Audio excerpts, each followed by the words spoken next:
लेकिन नतीजे और खबरों के दम पर एक्शन कहां दिख सकता है, बताने के लिए 9 के 9 रत्न की सूची लेकर हमारे साथ हमारे सहयोगी शरद जुड़ गए हैं। गुड मॉर्निंग शरद, बताइए।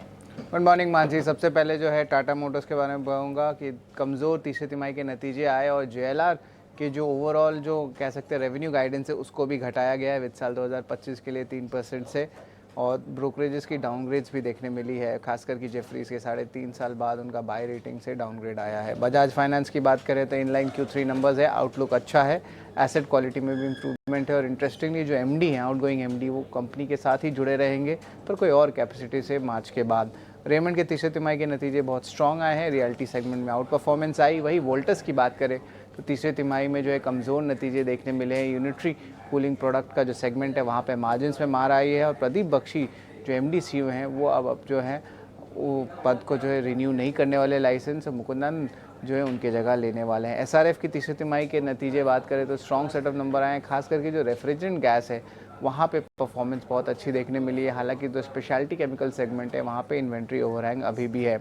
शुगर स्टॉक्स पे भी नज़र रखिएगा। इसमें ने अर्ज किया है गवर्नमेंट से कि रिकन्सिडर करे कि इथेनॉल प्राइस हाइक्स हो, और इंडस्ट्री का मानना है कि प्राइस हाइक्स और ज़्यादा होना चाहिए और नए कैटेगरीज में होने चाहिए। वर्लपूल की बात करें तो उनके पेरेंट कंपनी ने अनाउंस किया इंटेंशन टू सेल, जहाँ पे करेंटली वो 51% स्टेक होल्ड करते हैं, वो अपनी स्टेक को घटा के 20% तक कर सकते हैं 2025 के मिड के लेवल्स के।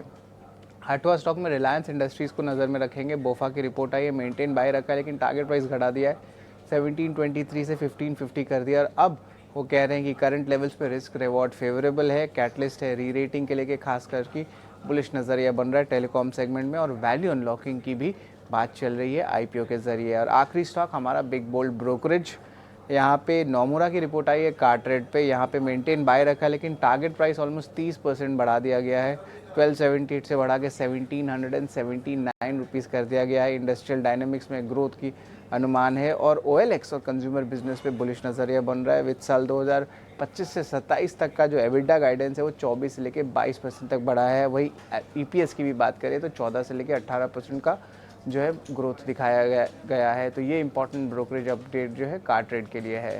एब्सोल्युटली शरद, शुक्रिया आपका ये सारी के सारे नवरत्न शेयरों की सूची हमारे साथ शेयर करने के लिए। तो ऑटो सेक्टर से जुड़ी कंपनियां हैं, फाइनेंशियल से जुड़ी कंपनियां, बजाज फाइनेंस के नतीजे अनुमान के मुताबिक आते हुए दिखे और पिछले दिनों बजाज ट्विंस पर जो रिपोर्ट्स आई इसके चलते भी इन स्टॉक्स पर फोकस रहना चाहिए। केमिकल, शुगर स्पेस, रिलायंस जैसे बड़े मेजर काउंटर्स और कार ट्रेड पर बिग बोल्ड ब्रोकरेज, इन तमाम स्टॉक्स पर नजर रखनी होगी।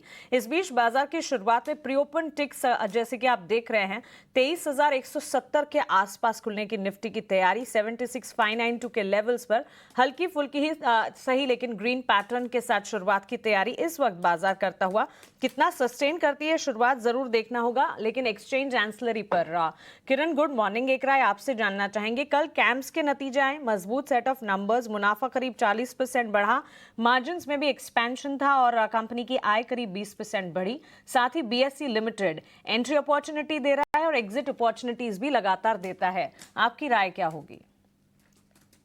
सो ओवरऑल अगर हम देखें तो कैम्स के जिस तरह से नतीजे आए और जिस तरह के प्राइस मूवमेंट हम देख रहे हैं, एक शार्प करेक्शन 5,200 के लेवल से 4,000 तक के लेवल, इवन 3600 तक के लेवल का, जहां पर उसने अपने 200 दिन की मूविंग एवरेज को भी ब्रेक किया है।